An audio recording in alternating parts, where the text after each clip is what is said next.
What are your strengths and what are your weaknesses? These are two of the most commonly asked job interview questions out there. And although they've started to fall out of favor recently, there are still many recruiters and hiring managers who ask this question on every single interview.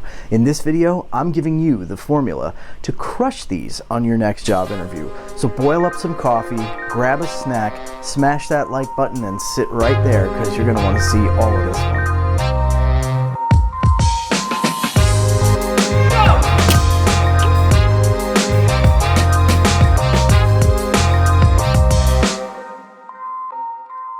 What's up, people? My name is Darren DeLuca. Welcome to the Ramblin' Recruiter, the channel that's all about helping you find the job of your dreams and make the most of your career. The first step along that journey is to subscribe. Click the bell, enable notifications, and you'll never miss anything again. Links and show notes are down below in the description. I've also included some links to my tech as well, so go ahead and check those out when you get a second. And if you'd like to contribute to the channel, either via becoming a sponsor on Patreon or a one-time contribution through PayPal, the links are down below in the description as well. I really appreciate that. I'm on a mission to upgrade my camera, so any support is greatly appreciated. All right, so if you're ready, I'm ready, and we're both ready, so here we go. And as we go, I just want to call your attention to this. Who wouldn't want that face on a t-shirt? Hey, did you know that I wrote a book? Job Search 101, A Recruiter's Guide, can be yours for free. I've included a link below to a 1-month trial membership for Kindle Unlimited. You can sign up for that, pay $0, and download my book for free. What are your strengths and weaknesses are very common questions. These questions get asked by many recruiters and hiring managers on every single interview that they conduct. They get asked so frequently, in fact, that many job seekers have started treating them like throwaways. This is a mistake, and let me tell you why. Since you can predictably expect that you're going to be asked these questions, you can prepare in advance, and you can use them to build the business case for why you're a great candidate for this role. Now, I'm an old school recruiter. I was trained by an old school mentor, and I learned how to do this business the old-fashioned way.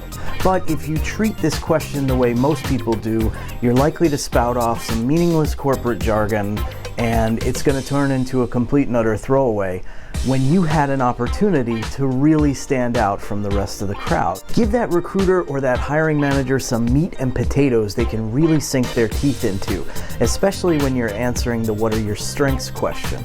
When confronted with the strengths question, most candidates will waste this opportunity by saying something like, well, I'm a quick learner, or I'm a great team player, or, I'm a great project manager. This is mindless corporate jargon that doesn't really tell me anything about you. Here's some things you should stay away from when you're asked, what are your strengths? Goal orientation, team player, seasoned, experienced, results-driven, successful, fast learner. If you are an experienced professional, these are meaningless corporate buzzwords that mean nothing and actually tell me nothing about you. If you're a recent grad or just looking for your first job, they're complete and utter BS because you haven't done any of those things yet. A much better way to answer the question, what are your strengths, is to go back to the elevator pitch that you wrote. And if you need a refresher on that or you haven't done it yet, check out the video on how to create an elevator pitch. I'll link to it up here. As you'll notice, as we progress through this interview questions and answers series, many resume upgrades and interview answers all derive from that elevator pitch. So it's really important that you get that thing cranked out if you haven't already done so.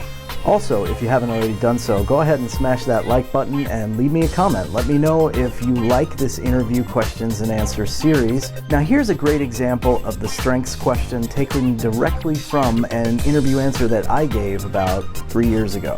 I have consistently jumped into multiple functional areas as a recruiter and made immediate impact.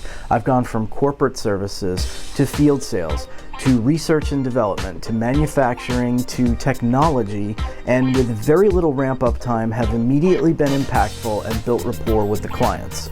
I've been able to establish myself as a recruiting subject matter expert and have my recommendations not only listened to, but acted on.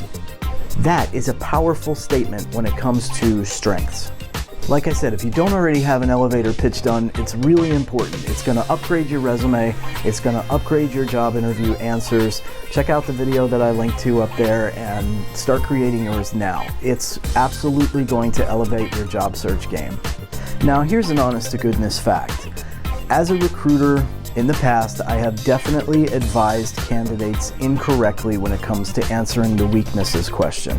Like I said before, I was trained in the old school, and in the old school, we were trained to spin weaknesses into strengths, to never actually admit that there's anything that you can improve on, just to take something that could actually be seen as a strength and turn it into a weakness.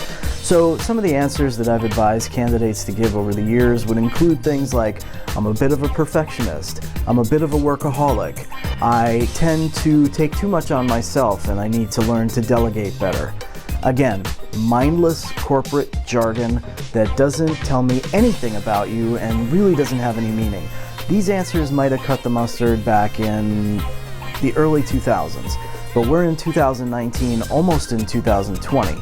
These answers are not going to cut it anymore. Now, I do believe firmly that when you're talking about weaknesses, you should provide an actual example of something that you can do better. Something that you have either identified in yourself or a boss has identified about you that is an area of opportunity, something you could be doing better.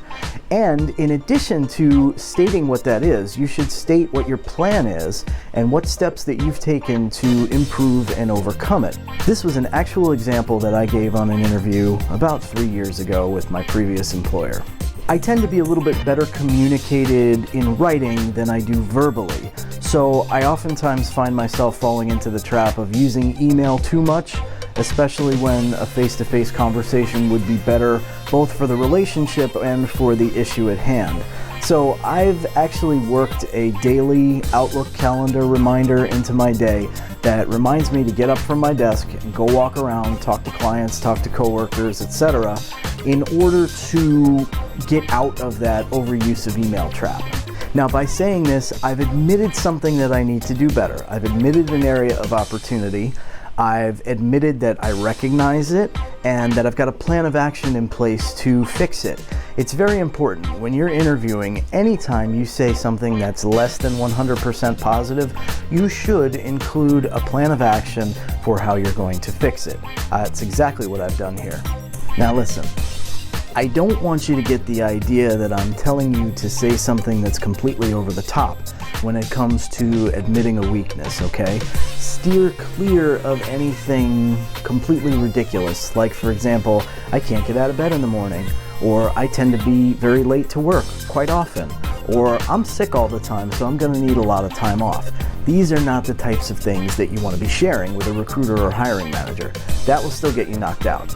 That reminds me, if you use code NEWSUB2019 on the screen right now, you can get $5 off this awesome Ramblin' Recruiter Recruit Me Bro mug. I mean, who wouldn't want to drink their coffee out of that face? Here's my final thoughts on the strengths and weaknesses questions. Chances are very good that these questions are coming. I'd say 90-95% of the time you will get asked these on job interviews. So what that means to you is you have time to prepare.